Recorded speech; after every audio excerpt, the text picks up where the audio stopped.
In this video, we're going to talk about how to say no politely. It's a really important skill, so let's get into the details.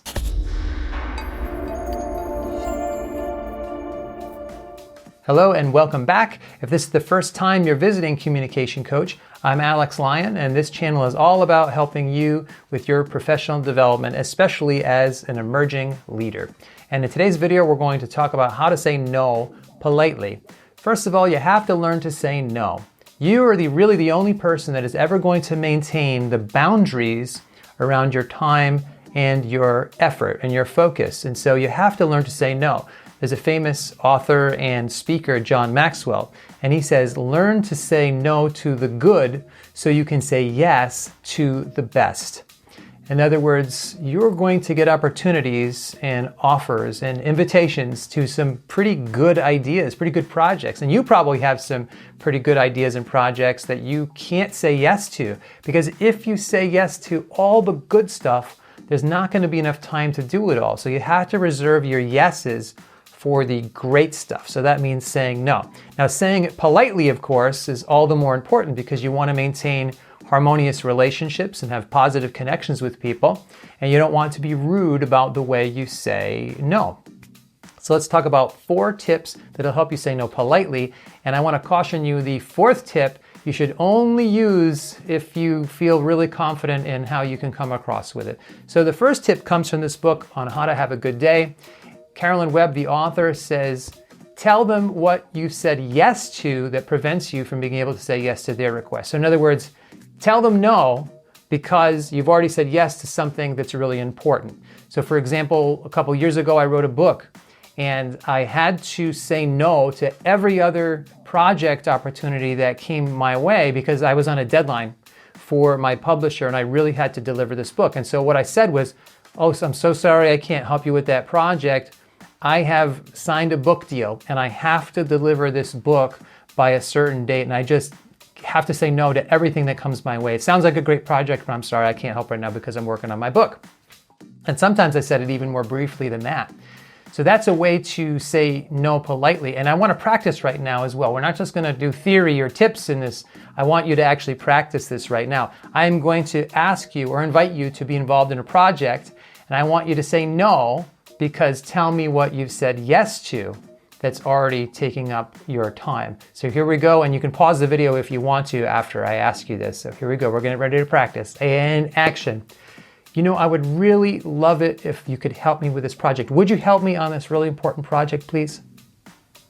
Okay, now you can pause the video and say no, and then tell me what you've said yes to that's already taking up your time and your focus.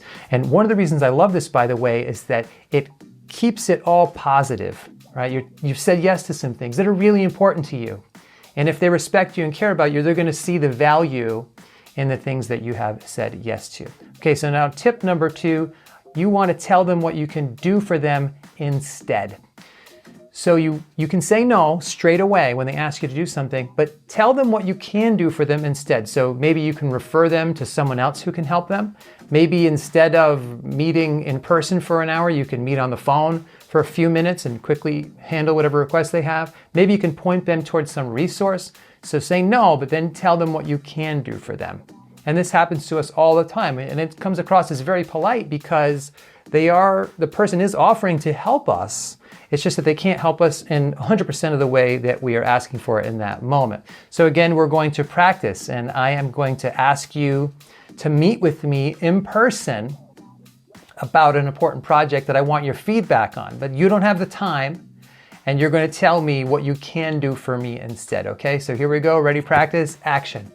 Hey, I was wondering if you could meet with me for about half hour or an hour. I have a really interesting project and I wanted to run it past you to get your feedback on where I might go with this project. Would you be able to meet with me for a half hour? So again, if you have to pause the video, go ahead to form your words, but tell me no and then tell me what you can do for me. Tell me how you can point me in another direction. And again, the reason I love this is because you're still being helpful. And that's very polite to offer some assistance, even though it's not exactly what the person wanted. But again, you have to learn to say no, even to good things, so you maintain your calendar openings for the best things, the highest priority items. So let's move on to the third tip. The third tip is a general tip about keeping whatever explanation you give on yourself. So there's lots of different ways that you can talk to people about what's going on in your life, but always keep it on yourself. Don't put it on them. Don't blame them. So if you want to talk about, if someone asks you to do something that you're overcommitted or that your calendar is already full or whatever the reasons are, you have to say no. Keep it on yourself. This is like another version of when people break up and they try to do it politely. They say, oh, it's not you, it's me. And even though we're not breaking up with somebody, it's the same principle. By keeping it on yourself, it's very polite. There's no face threat to the other person because you're not putting them down in any way. You're not judging them in any way. So again, we're going to practice. I'm going to invite you in this situation to be part of a group that meets monthly for the next year. And I want you to tell me no, but then keep whatever explanation you have on yourself. I prefer to talk about how I'm overcommitted already, which is very true of me. So I'm going to invite you to a group, and we might get invitations like this, like a monthly book group or something. And if you don't have the time for it, you got to let them know up front. You don't want to say yes and then skip half of the groups or never show up in the first place. So here we go. I'm going to invite you, and again, you can pause the video and action. Hey, I would like to invite you to this monthly group. It meets monthly on the first Monday of every month, and it's going to be fantastic. I think you would be a really good fit. Would you like to join our group? And again, you can pause, but tell me no, but then whatever explanation you give after that, keep it on yourself. And the reason I love this is that it's 100% you taking responsibilities. That's very polite. Our goal is to say no politely. And by keeping it all the reasoning on you and not saying no because that group doesn't interest me, or no because I don't like the way you lead groups, or whatever. You keep it on yourself and you're saying no. You're accomplishing everything you want. You're saying no, but you're doing so politely. So now the fourth tip is the one that I recommend you use only with caution. Only if you know the person is going to hear you the right way. And that's the fourth tip, maybe next time. So people will say, oh, I can't do that, but maybe next time. I'm busy right now, but maybe next time. And here's why I want you to use this with caution. In some cases, people will hear you saying no, and they'll accept that no. In a lot of cases, however, I have noticed people will hear maybe next time, and then they'll ask you the next time, and the next time, and the next time. And if you keep saying maybe next time, then it becomes a little impolite. Then it becomes that you're blowing them off, and you're stringing them along.